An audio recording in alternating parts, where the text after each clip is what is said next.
Hello everyone, welcome back to the channel. तो आज का जो टॉपिक हम डिस्कस करने वाले हैं वो है research approach and research design, a very important topic. So let's start it. तो रिसर्च अप्रोच एंड जो रिसर्च डिज़ाइन है, these are two terms which can use interchangeably. मतलब रिसर्च अप्रोच और जो रिसर्च डिज़ाइन है, इन टू टर्म्स को आप interchangeably use कर सकते हो। मतलब रिसर्च अप्रोच की जगह पे आप रिसर्च डिज़ाइन बोल सकते हो और रिसर्च डिज़ाइन की जगह पे you can use research approach. But you have to remember this that जो रिसर्च डिज़ाइन होता है ये एक ब्रॉडर प्लान होता है किसी भी स्टडी को कंडक्ट करने के लिए। रिसर्च में आपको बेसिकली एक स्टडी करनी होती है, ठीक है। तो जैसे फॉर एग्जांपल अगर आप ले लो, आपको कोई घर बनाना है, उसका एक नक्शा पास होता है, उसका एक डिज़ाइन पास होगा। तो उस नक्शे, ये आपका पूरा डिज़ाइन क्या हो गया, रिसर्च डिज़ाइन हो गया। और उसमें आपको दरवाजे लेके आने हैं, टाइल्स लगाना है, ये आपका क्या हो गया, रिसर्च अप्रोच हो गया। मतलब क्या है, रिसर्च डिज़ाइन तो क्या है, एक ब्रॉडर प्लान है, एक बड़ा प्लान है कोई भी स्टडी को कंडक्ट करने का। लेकिन जो रिसर्च अप्रोच है ये उस रिसर्च डिज़ाइन का एक पार्ट है या एलिमेंट हम बोल सकते हैं। तो I hope the difference between research approach and design is clear to you all. तो इन शॉर्ट जो रिसर्च डिज़ाइन है ये एक क्या है, एक ब्रॉडर प्लान है, वेयर एज रिसर्च अप्रोच उसका सिर्फ एक पार्ट है या एलिमेंट है। Going to the next point, research design provide us a outline of how the research will be carried out and the method that will be used। मतलब research design क्या है, हमें क्या प्रोवाइड करता है, एक आउटलाइन प्रोवाइड करता है। आउटलाइन का मतलब एक पाथ, एक रास्ता हमें प्रोवाइड करता है कि जो हमारी रिसर्च है वो कैसे हम कैरी आउट करेंगे, कैसे हम अपनी रिसर्च करेंगे, हम कौन सा मेथड उसमें यूज़ करेंगे। ये हमें ये सब कुछ हमें किसके थ्रू पता चलता है, through the research design. Method का मतलब कि हम क्वालिटेटिव यूज़ करने वाले हैं या हम क्वांटिटेटिव यूज़ करने वाले हैं या हम मिक्स्ड यूज़ करने वाले हैं। तो ये सब कुछ हमें थ्रू द रिसर्च डिज़ाइन ही पता चलता है। तो नेक्स्ट चीज़ जो इम्पॉर्टेंट है वो है research design is also called methodology. मतलब रिसर्च डिज़ाइन को आप और क्या बोल सकते हो, मेथडोलॉजी बोल सकते हो, ठीक है। ये था हमारा intro research approach and design का। Going to the next definition हम देखें तो research design is a plan of how, when and where the data are to be collected and analyse. इसका मतलब ये है कि रिसर्च डिज़ाइन क्या है, एक प्लान है जिसके थ्रू हमें क्या पता चलता है कि हमें कोई भी जो डेटा है वो हमें कैसे कलेक्ट करना है, कब कलेक्ट करना है, कहाँ कलेक्ट करना है, ठीक है। ये सब कुछ हमें किसके थ्रू पता चलता है, रिसर्च डिज़ाइन के थ्रू पता चलता है। और उसका एनालाइजेशन भी, उसका देखना कि वो जो डेटा हमने कलेक्ट किया है क्या वो सही है या वो रॉन्ग है, वो सब कुछ हम किसके थ्रू चेक करते हैं, through the research design only. जैसे मैंने यहाँ पे एग्जाम्पल दिखा रखा है कि ये क्या है, एक प्लान है, ये एक डिज़ाइन है किसी घर का, ठीक है। तो इस घर में कि ये कैसे बनेगा, ये कहाँ बनेगा, ये कब बनेगा, ये सारी चीज़ रिसर्च डिज़ाइन के अंदर ही आएगी, ठीक है। और ये सही बना है नहीं या नहीं बना है, ये भी रिसर्च डिज़ाइन के अंदर ही आएगा। तो यही था रिसर्च डिज़ाइन में कि ये एक प्लान है जो हमें, जिसके थ्रू हमें पता चलता है कि हमारा जो डेटा है वो हमें कहाँ से कलेक्ट करना है, कैसे कलेक्ट करना है, कब कलेक्ट करना है, और उसको हमें कैसे एनालाइज करना है कि वो सही है या वो रॉन्ग है। ये सब कुछ हमारा होता है through the research design only. So I hope that is clear to you all. So going to the next, we are going to discuss about the types of research design, ठीक है। तो they are basically 3 types of research design, quantitative, qualitative and mixed। ये 3 types हैं research design के। और अभी हम जो डिस्कस करेंगे अपनी फर्दर वीडियोज़ में, it will be all about quantitative research design and after completing it हम डिस्कस करेंगे qualitative research design, then mixed one. अभी हम डिस्कस करेंगे क्वांटिटेटिव रिसर्च डिज़ाइन के बारे में। तो क्वांटिटेटिव रिसर्च डिज़ाइन क्या है, ये क्या है, एक ऐसा डिज़ाइन है रिसर्च प्रोजेक्ट का जिसमें हम क्या यूज़ करते हैं, क्वांटिटेटिव रिसर्च मेथड्स को हम इसमें यूज़ करते हैं। For example quantitative research method का एग्जांपल क्या है, सर्वे में हम क्या करते हैं, सिर्फ जाते हैं, लोगों के घरों में जाते हैं, उनकी पूछते हैं कि आपके घर में कितने मेम्बर्स हैं। किसी को ये नहीं पूछ रहे कि किसी की हेल्थ कैसी है, ये हम ये नहीं पूछ रहे हैं क्वांटिटेटिव रिसर्च डिज़ाइन में। क्वांटिटेटिव में हम केवल क्वांटिटी देखते हैं, नंबर्स देखते हैं। तो this is about the quantitative research design. इसका मतलब दोबारा से समझें अगर, तो क्वांटिटेटिव रिसर्च डिज़ाइन ये एक ऐसा डिज़ाइन है रिसर्च प्रोजेक्ट का जिसमें हम क्या यूज़ करते हैं, क्वांटिटेटिव रिसर्च मेथड्स को यूज़ करते हैं। यहाँ पे जैसे कि एग्जांपल हो गया सर्वे क्या है, क्वांटिटेटिव रिसर्च मेथड है, क्वांटिटेटिव का रिसर्च मेथड है कौन, सर्वे। तो अभी इसके भी फर्दर 2 मेथड्स होते हैं, जैसे कि फर्स्ट है एक्सपेरिमेंटल रिसर्च डिज़ाइन और दूसरा है नॉन एक्सपेरिमेंटल रिसर्च डिज़ाइन। ठीक है, अब हम डिस्कस करेंगे पहले एक्सपेरिमेंटल रिसर्च डिज़ाइन को। So move to that. तो एक्सपेरिमेंटल रिसर्च डिज़ाइन क्या होता है? एक्सपेरिमेंटल रिसर्च डिज़ाइन क्या है? सबसे ज़्यादा साइंटिफिक रिसर्च मेथड है। जितने भी रिसर्च मेथड्स हैं उनमें से सबसे ज़्यादा जो साइंटिफिक है वो है experimental research design. It is defined as observation under control conditions. मतलब जो एक्सपेरिमेंटल रिसर्च डिज़ाइन है इसको डिफाइन किया जाता है as a observation under control conditions. तो इस लाइन का मतलब क्या है ना, ऑब्जर्वेशन अंडर कंट्रोल का next is experimental research design. तो एक्सपेरिमेंटल रिसर्च डिज़ाइन जो होता है ये सबसे ज़्यादा साइंटिफिक रिसर्च मेथड होता है। ठीक है, it is defined as observation under control conditions. जो एक्सपेरिमेंटल रिसर्च डिज़ाइन है इसको डिफाइन करा जाता है as observation under control conditions. इस लाइन का मतलब क्या है कि यहाँ पे जो रिसर्चर होता है वो क्या करता है, ऑब्जर्व करता है अपने सब्जेक्ट को मतलब जिस पे हमारी रिसर्च स्टडी कंडक्ट हो रही है उसको बोलते हैं हम सब्जेक्ट। तो जो यहाँ पे रिसर्चर होता है जो रिसर्च कंडक्ट कर रहा है वो क्या करता है, ऑब्जर्व करता है अपने सब्जेक्ट को। और जब वो ऑब्ज़र्व करता है तो सारी सिचुएशन, सारी कंडीशंस जो होती है वो रिसर्चर के अंडर कंट्रोल होती हैं। कहने का मतलब क्या है, एक एग्जांपल से देखें तो एक रिसर्चर ने क्या करा, फॉर एग्जांपल कोई मेडिकेशन की उसको एफिकेसी, उसका इफ़ेक्टिवनेस चेक करना है किसी मेडिकेशन का। तो उसने क्या करा, उसने 1 टैबलेट किसी पेशेंट को दी, किसी भी डिजीज़ कंडीशन के लिए उसने उसको एक टैबलेट दी। उस एक टैबलेट देने के बाद उस रिसर्चर ने उस पेशेंट को क्या करा, ऑब्ज़र्व किया। उसको लगा ऑब्ज़र्व करने के बाद कि नहीं, एक मेडिकेशन इज़ नॉट इनफ। तो उसने क्या करा, उसको सेकंड मेडिकेशन प्रोवाइड करी। सेकंड प्रोवाइड करने के बाद भी उसको लगा कि नहीं, दिस इज़ नॉट वर्किंग, तो उसने उसको थर्ड टैबलेट भी प्रोवाइड कर दी।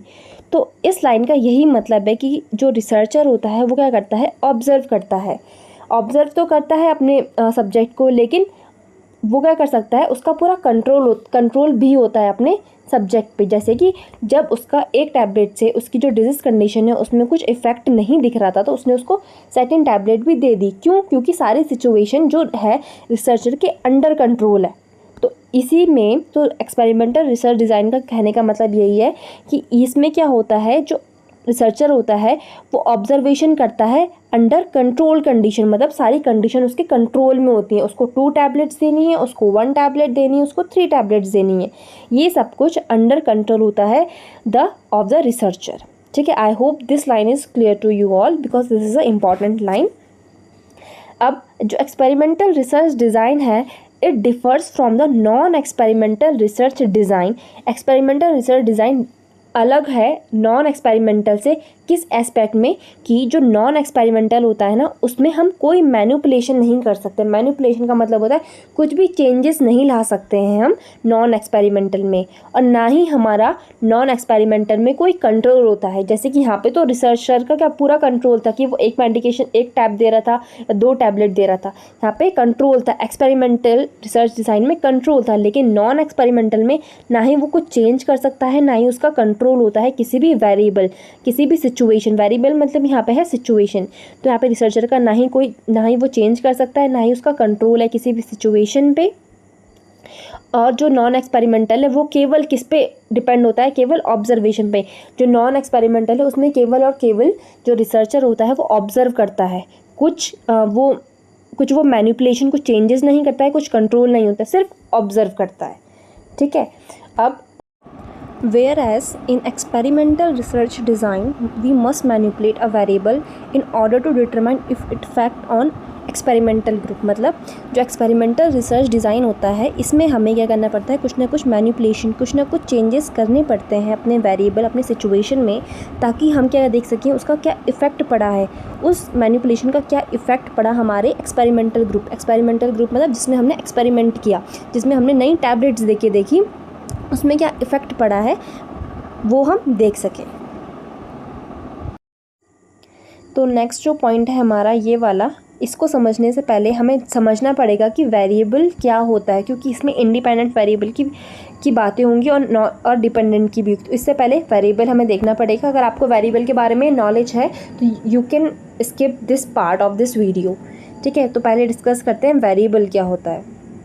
तो वेरिएबल क्या होता है, वेरिएबल एक कोई भी चीज़ हो गई, कोई भी सिचुएशन हो गई, कोई भी कैरेक्टरिस्टिक्स हो गई, जिसको हम क्या कर सकते हैं, चेंज कर सकते हैं, मेजर मतलब नाप सकते हैं, या मैनिपुलेट कर सकते हैं मतलब चेंज कर सकते हैं। तो वेरिएबल, उसे हम वेरिएबल बोलते हैं। वेरिएबल कोई भी चीज़, कोई भी सिचुएशन, कोई भी कैरेक्टरिस्टिक्स जिसको हम चेंज कर सकें और मेजर कर सकें, उसी को हम बोलते हैं वेरिएबल। इसके टाइप से इसको हम अच्छे से समझेंगे। जो इसका टाइप है मेजर, इसके ना बहुत टाइप्स होते हैं, पर यहाँ पे जो मेजरली हम डिस्कस करेंगे वो है इंडिपेंडेंट वेरिएबल और डिपेंडेंट वेरिएबल।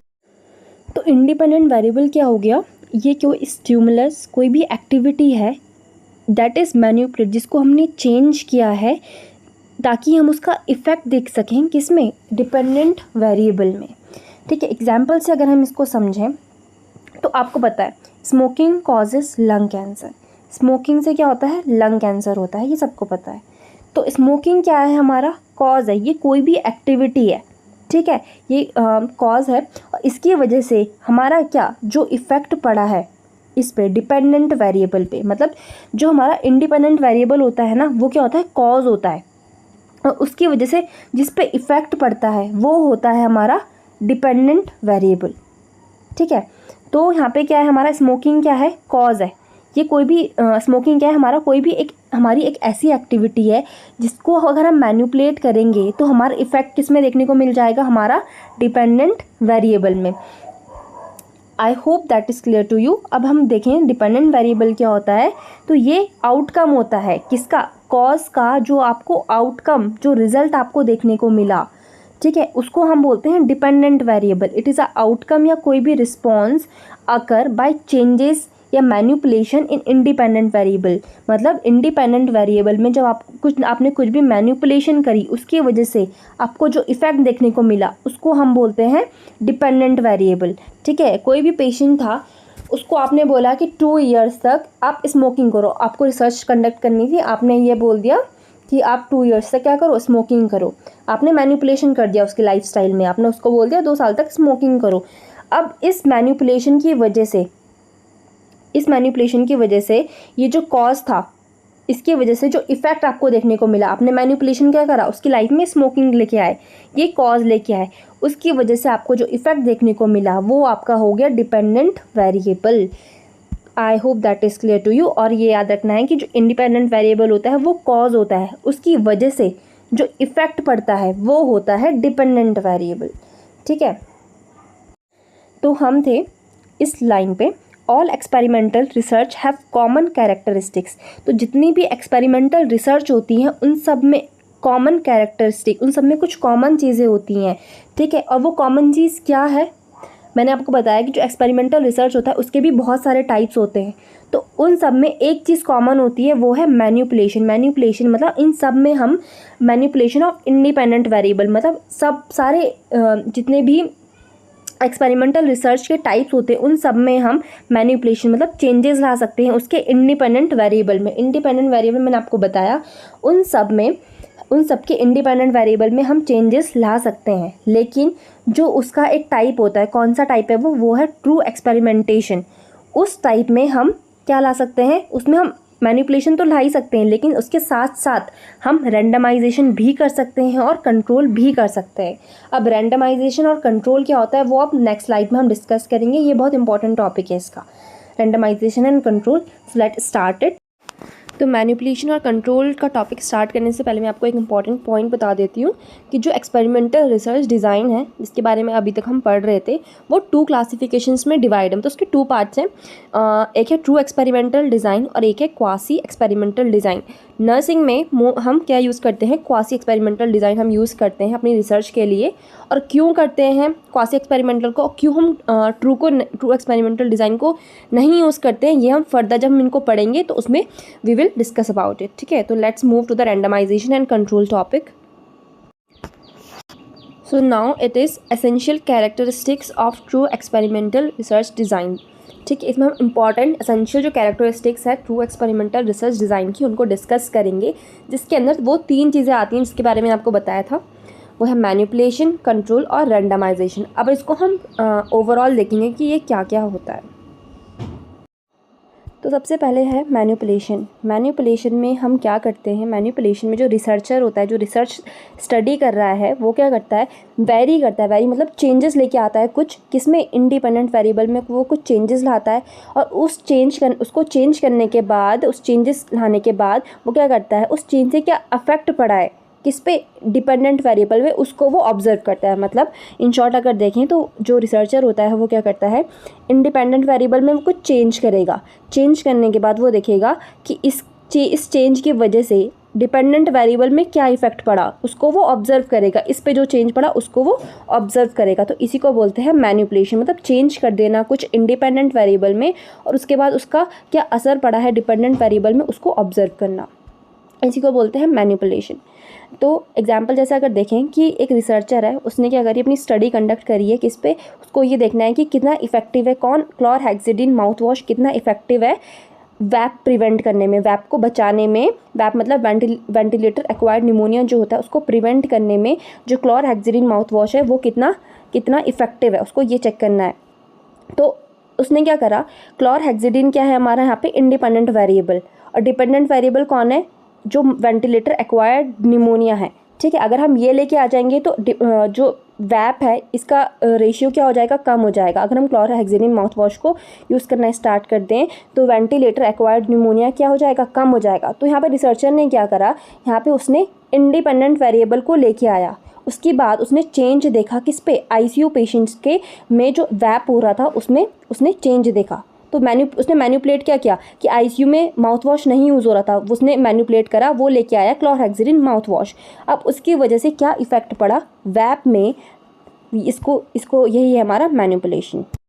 तो आप सिंपली बस इतना समझ लो, मैनिपुलेशन का मतलब होता है कुछ चेंज लेके आना, और चेंज किस में लेके आना है आपको, इंडिपेंडेंट वेरिएबल पे, और उसके बाद ऑब्जर्व करना है उस चेंज से क्या इफेक्ट पड़ा डिपेंडेंट वेरिएबल पे। ठीक है, तो I hope that is clear to you. Manipulation is all clear to you all. Next is control. तो कंट्रोल क्या होता है, तो control refers to the control group used for comparison. Control का मतलब यहाँ पे क्या है, वो कंट्रोल ग्रुप जिसको हमने कंपैरिजन के लिए यूज़ किया। अब ये कंपैरिजन कैसे हो रहा है, कंट्रोल ग्रुप कहाँ से आया, ये डिस्कस करते हैं ढंग से। तो जब भी एक्सपेरिमेंट होता है, जब भी कोई रिसर्चर एक्सपेरिमेंट करता है तो वो क्या करता है, दो ग्रुप्स में लोगों को बांटता है। एग्जाम्पल लेके देखते हैं, फीवर के 100 पेशेंट्स आए एक रिसर्चर के पास में, 100 पेशेंट आए उसके पास, और उसके पास क्या एक न्यू टैबलेट है, और उसको देखना है कि ये वाली न्यू टैबलेट जो फीवर की है ये कितनी इफ़ेक्टिव है। ठीक, उसको ये चेक करना है। तो वो क्या करेगा, जो ये 100 पेशेंट्स थे इसको उसने दो ग्रुप में डिवाइड कर दिया, 50 इसमें चले गए, 50 इसमें चले गए। उसके बाद वो क्या करेगा, जो वो टैबलेट थी उसको उसने इन 50 को दे दिया, और इन 50 को उसने ऐसा, ये जो नई वाली टैबलेट थी नहीं दी, उसने इनको क्या दी, या तो वो कुछ पुराना जो पहले से चलती हुई मेडिकेशन है वही देगा, या तो वो इनको कुछ भी नहीं देगा। तो ये जो दो ग्रुप डिवाइड हुए थे 50-50 के, तो जिन पे हमने एक्सपेरिमेंट किया, जिनको हमने नई टैबलेट दे के देखी, ये क्या हुआ, हमारा एक्सपेरिमेंटल ग्रुप हुआ। और जिनको हमने कुछ नहीं दिया या फिर ट्रेडिशनल मेथड ये दिया जो हम पहले से करते हुए आ रहे हैं, तो इनमें हमने नया एक्सपेरिमेंट कुछ नहीं किया है, तो ये हमारा कौन सा ग्रुप हो गया, कंट्रोल ग्रुप। आया समझ में। तो दो ग्रुप होता है हमारा, एक होता है एक्सपेरिमेंटल ग्रुप और एक होता है कंट्रोल ग्रुप। तो जो कंट्रोल ग्रुप होता है ये हम किस चीज़ के लिए यूज़ करते हैं, कंपैरिजन के लिए यूज़ करते हैं। कंपैरिजन कैसे करेंगे, अगर हम उन 100 में से 100 पेशेंट को ही अगर वो नई टैबलेट दे देंगे तो हमें पता कैसे चलेगा कि वो नई टैबलेट ने कितना काम किया, क्या वो इफेक्टिव थी भी या नहीं थी। तो इसीलिए हमने क्या करा, 50-50 के ग्रुप में डिवाइड किया, ताकि हम कंपेयर कर सकें कि इन 50 को, जिनको हमने वो नई टैबलेट दी है, ये टैबलेट ने कितना इफेक्ट दिखाया इनके कंपैरिजन में। ठीक है, आया समझ में। तो ये था इसके बारे में। अभी जो नेक्स्ट है वो है the subjects in control and experimental group are similar in number. मतलब जो लोग हम डिवाइड करेंगे कंट्रोल ग्रुप में और एक्सपेरिमेंटल ग्रुप में, उनका नंबर सेम होगा। मतलब अगर 50 इसमें है तो 50 ही इसमें होंगे, ऐसा नहीं कि इसमें 50 इसमें 49, नहीं, सिमिलर इन नंबर होंगे और कैरेक्टरिस्टिक्स में भी सेम होंगे। कैरेक्टरिस्टिक्स इन द सेंस कि अगर ये पेशेंट फीवर के हैं तो ये पेशेंट भी फीवर के होंगे। ऐसा नहीं होगा कि ये फीवर के हो गए और ये डेंगू के हो गए, नो, उनके कैरेक्टरिस्टिक्स भी सेम होने चाहिए। लेकिन but the subject in control group, लेकिन ये याद रखना है कि जो कंट्रोल ग्रुप में जो सब्जेक्ट होंगे, जो लोग कंट्रोल ग्रुप में होंगे, उनको हम कोई इंटरवेंशन नहीं देंगे। मतलब कोई भी टैबलेट नहीं देंगे या तो प्लासिबो देंगे। प्लासिबो का मतलब एक कोई भी ऐसी मेडिकेशन जिसका कोई इफ़ेक्ट नहीं है, ठीक है, इसको हम बोलते हैं प्लासिबो। या तो हम उनको कोई इंटरवेंशन नहीं देंगे या तो हम उनको प्लेसिबो देंगे। प्लेसिबो मतलब कोई ऐसी मेडिकेशन दे दी जिसका कुछ इफेक्ट ही नहीं होगा। ठीक है, ये इंपॉर्टेंट है, you have to remember this कि जो कंट्रोल ग्रुप वाले पेशेंट्स होते हैं उनको हम कोई इंटरवेंशन नहीं देते हैं या तो हम उनको प्लासिबो देंगे। ठीक है, ऐसे हम पूरा डिस्कस करेंगे क्लासिफिकेशन ऑफ कंट्रोल में इस चीज़ को। ठीक है, तो जो एक्सपेरिमेंटल ग्रुप में जो लोग होते हैं उनको हम क्या देते हैं, प्लान ट्रीटमेंट देते हैं और इंटरवेंशन प्रोवाइड करते हैं। जिसका हमें एक्सपेरिमेंट करना है वो ट्रीटमेंट हम उनको प्रोवाइड करते हैं, वही इंटरवेंशंस हम उनको प्रोवाइड करते हैं। तो अगर क्लासिफिकेशन की बात करें कंट्रोल ग्रुप में, तो हम कंट्रोल ग्रुप में क्या क्या पेशेंट्स को दे सकते हैं। ठीक है, हम कंट्रोल ग्रुप के पेशेंट्स को क्या देंगे उस चीज़ की क्लासिफिकेशन है ये। पहली चीज़, एन ऑल्टरनेटिव इंटरवेंशन, मतलब कोई ऑल्टरनेटिव इंटरवेंशन दे दिया, जैसे कि जहाँ पे हम सब्जेक्ट जो कंट्रोल ग्रुप में जो लोग हैं उनको क्या देंगे, ट्रेडिशनल इंटरवेंशन, जो पुराने से चलता हुआ आ रहा इंटरवेंशन है ना वही देंगे, जो हमें पहले से पता है कि इफ़ेक्टिव है। जैसे कि पैरासीटामोल हमने दे दिया किसी फीवर वाले पेशेंट को, तो हमें पता है कि वो कितनी इफेक्टिव है। ये ट्रेडिशनल इंटरवेंशन है हमारा, जिसके बारे में हमें सब कुछ पता है। यही हमने कंट्रोल ग्रुप को दे दिया और एक्सपेरिमेंटल ग्रुप को हमने कोई नई मेडिकेशन दे दी। तो जो हम ये ट्रेडिशनल वाला मेथड यूज़ कर रहे हैं इसको हम बोलते हैं ऑल्टरनेटिव इंटरवेंशन, जिसमें हम अपने कंट्रोल ग्रुप के सब्जेक्ट्स को ट्रेडिशनल इंटरवेंशन देते हैं जिनको हमने पहले से टेस्ट किया हुआ है कि वो इफेक्टिव है ही। ठीक है, और जो अल्टरनेट इंटरवेंशन है इसको हम पॉजिटिव कंट्रोल भी बोलते हैं। Next is standard method of care. Next classification क्या है कंट्रोल का, इसमें हम जो कंट्रोल ग्रुप में जो लोग हैं ना उनको हम क्या देंगे, एग्जिस्टिंग इंटरवेंशन देंगे। एग्जिस्टिंग मतलब जो अभी जो हम इंटरवेंशन देते हैं, आजकल जो हम इंटरवेंशन दे रहे हैं लोगों को, वो ही हम कंट्रोल ग्रुप को देंगे। मतलब नया कुछ नहीं देंगे, अभी जो चल रहा है वही इंटरवेंशन हम जो हमारे कंट्रोल ग्रुप के जो सब्जेक्ट्स हैं उनको प्रोवाइड करेंगे। ठीक है, या तो हम प्लासिबो दे दें। प्लासिबो का मतलब क्या होता है, also known as clear control, इसको हम क्लियर कंट्रोल भी बोलते हैं। और प्लासिबो का मतलब मैंने आपको बताया, प्लासिबो वो मेडिकेशन हो गई जिसका कोई इफेक्ट नहीं है, जो कोई थेराप्यूटिक इफेक्ट नहीं देगी, ये केवल आपने पेशेंट को दी है ताकि उसको लगे कि आपने उसको ट्रीटमेंट दे दिया। जैसे कि जेम्स की गोली दे दी आपने ये बोलकर कि आपका जो पेन है इससे रिलीव हो जाएगा, तो वो आपका प्लासिबो हो गया, मतलब उसका कोई थेराप्यूटिक इफेक्ट नहीं है। ये होता है प्लासिबो। अब आता है नेगेटिव कंट्रोल। नेगेटिव कंट्रोल का मतलब क्या होता है, इसमें हम कंट्रोल ग्रुप वाले सब्जेक्ट्स को ना ही हम प्लासिबो देंगे ना ही हम कोई भी ट्रीटमेंट देंगे। मतलब हम इस नेगेटिव कंट्रोल में पेशेंट्स को कुछ भी नहीं देंगे। जो पेशेंट हमारे कंट्रोल ग्रुप में है उनको हम कुछ भी चीज़ प्रोवाइड नहीं करेंगे। तो ये थी classification of control. Next we will discuss about the randomization. तो अभी रैंडमाइजेशन क्या होता है, रैंडमाइजेशन का प्रोसेस में हम क्या करते हैं, रैंडमली सिलेक्ट करते हैं अपने सब्जेक्ट्स को। रैंडमली सिलेक्ट करना मतलब ऐसा नहीं होगा कि 100 पेशेंट्स में से आपने क्या बोला, 50 लड़के एक काम करो एक्सपेरिमेंटल ग्रुप में चले जाओ क्योंकि तुम पे एक्सपेरिमेंट करना इजी होगा, और 50 लड़कियां चली जाओ कंट्रोल ग्रुप में। नहीं, ऐसा कुछ नहीं होगा। ऐसा बाइसिंग आप नहीं कर सकते। ठीक, ऐसा भेदभाव आप नहीं कर सकते। आपको जो सिलेक्शन करना होगा अपने सब्जेक्ट्स का कि कौन एक्सपेरिमेंटल ग्रुप में जाएगा कौन कंट्रोल ग्रुप में जाएगा, वो रैंडम सिलेक्शन होगा। रैंडम सिलेक्शन मीन्स कि बाई चांस वाला सिलेक्शन होगा। जितने भी सब्जेक्ट्स हैं उनका बाई चांस वाला सिलेक्शन होगा। फॉर एग्जांपल हर एक पेशेंट के पास हम गए, उसके सामने हम कॉइन को फ्लिप करेंगे, तो अगर उसका हेड आया तो वो एक्सपेरिमेंटल ग्रुप में चला जाएगा, और अगर उसका टेल आया तो वो कंट्रोल ग्रुप में चला जाएगा। तो इसी को बोलते हैं रैंडम सिलेक्शन। तो इस प्रोसेस में हम रैंडमली सिलेक्ट करते हैं अपने सब्जेक्ट्स को कि कौन एक्सपेरिमेंटल ग्रुप में जाएगा और कौन कंट्रोल ग्रुप में जाएगा। तो यहाँ पे क्या होगा, हर सब्जेक्ट के पास इक्वल चांस होगा कि एक्सपेरिमेंटल ग्रुप में जाने का भी इक्वल चांस होगा और कंट्रोल ग्रुप में जाने का भी इक्वल चांस होगा, कोई बाइसिंग नहीं होगी। ठीक है, अब है random selection eliminates the chance of selection बाइस इन स्टडी। तो इस रैंडम सिलेक्शन से जो हम बाई चांस वाला सिलेक्शन कर रहे हैं, इससे क्या होता है ना, बायस मतलब भेदभाव कम हो जाता है, भेदभाव एलिमिनेट हो जाता है। स्टडी में भेदभाव नहीं हो पाता क्योंकि हम क्या कर रहे हैं, यहाँ पे रैंडम सिलेक्शन कर रहे हैं। Next is random selection gives equal and known chance. Random selection से हमें क्या हर सब्जेक्ट को इक्वल चांस मिलता है कि वो एक्सपेरिमेंटल ग्रुप में जाने का भी और कंट्रोल ग्रुप में जाने का सबको इक्वल चांस मिलता है। तो ये था अब मेथड ऑफ रैंडमाइजेशन। अब हम रैंडमाइजेशन करेंगे कैसे, ये रैंडम सिलेक्शन हम लोगों का करेंगे कैसे। तो सबसे पहले आता है सिंपल रैंडमाइजेशन। सिंपल रैंडमाइजेशन में क्या आता है हमारा, फ्लिप अ कॉइन, मतलब जो मैंने आपको बताया, फ्लिप करोगे कॉइन, अगर हेड आया तो एक्सपेरिमेंटल, टेल आया तो कंट्रोल। अपोजिट भी कर सकते हैं कि टेल का एक्सपेरिमेंटल और हेड का control, depends upon you. Next हम क्या कर सकते हैं, थ्रोइंग अ डाइस, मतलब जो डाइस होता है उसको थ्रो करेंगे। अगर बिलो 3 आया किसी का तो हम बोल सकते हैं कि आप कंट्रोल ग्रुप में चले जाओ, और किसी का अगर अबव 3 आया तो आप बोलोगे कि आप एक्सपेरिमेंटल ग्रुप में चले जाओ। अकॉर्डिंग टू योर प्रेफरेंस आप उनको डिवाइड कर सकते हो। उसके बाद आता है स्ट्रेटिफाइड रैंडमाइजेशन। स्ट्रेटिफाइड रैंडमाइजेशन में हम क्या करते हैं, जैसे सब्जेक्ट है, पहले हम उनको on the basis of gender उनको डिवाइड करेंगे, मैन अलग वीमेन अलग। उसके बाद हम रैंडमाइजेशन करेंगे मतलब उनको रैंडमली डिवाइड करेंगे। फ्लिप अ कॉइन करके देख लिया, थ्रो अ डाइस करके देख लिया, ठीक है, ऐसे रैंडमाइजेशन कर लिया। उसके बाद 50% जो मेन थे उनको हम क्या देंगे, क्या ट्रीटमेंट देंगे, 50% को हम प्लासिबो देंगे। उसके बाद हम उनको कंपेयर करेंगे कि क्या इफ़ेक्ट था हमारा ट्रीटमेंट का। ये सेम चीज़ हम विमेन में भी करेंगे। यहाँ पे हम सब्जेक्ट को पहले डिवाइड किया था, विमेन आई यहाँ पे, उसके बाद उसमें रैंडमाइजेशन करेंगे, रैंडमली डिवाइड करके उनको 50% फीमेल जो कंट्रोल ग्रुप में गई उनको हम जो एक्सपेरिमेंटल ग्रुप में गई उनको हम ट्रीटमेंट प्रोवाइड करेंगे, और जितनी हमारी कंट्रोल ग्रुप में गई उनको प्लासिबो प्रोवाइड करेंगे। उसके बाद उन दोनों को कंपेयर करेंगे। Next is minimization. इस मेथड में हम क्या करेंगे, जो हर नया पेशेंट आया है उसको असाइन कर देंगे एक्सपेरिमेंटल रिसर्च ग्रुप में, और जो पहले से असाइन लोग हैं उनको हम क्या करेंगे, कंट्रोल ग्रुप में डाल देंगे। तो ये भी एक तरीका है जिसके थ्रू हम रैंडमाइजेशन कर सकते हैं। Now in next video we will discuss about the true experimental design and quasi experimental design, और उनके क्या टाइप्स होते हैं इसके बारे में हम डिस्कस करेंगे। बहुत शॉर्ट टॉपिक है, बहुत इंटरेस्टिंग टॉपिक है, ये हम बहुत शॉर्टली इसको फिनिश कर देंगे। तो see you in the next video. Thank you so much.